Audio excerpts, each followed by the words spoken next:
కాబట్టి మంచి ప్రోటీన్ ఉన్న ఆహారాలు మనం తినాలంటాం. పప్పు అంటే మరి ప్రోటీన్ ఎక్కువ ఉందనుకుంటాం.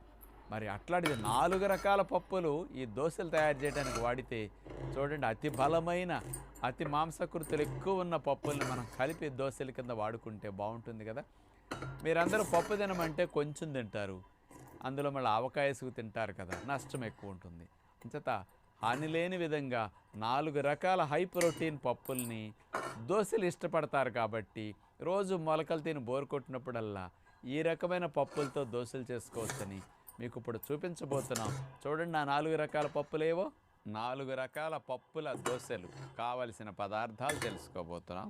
కందిపప్పు 1 కప్పు, పొట్టు తీయని మినప్పప్పు 1 కప్పు, పచ్చిశనగపప్పు 1 కప్పు, పెసరపప్పు 1 కప్పు, క్యారెట్ తురుము 1/2 కప్పు, ఉల్లిపాయ ముక్కలు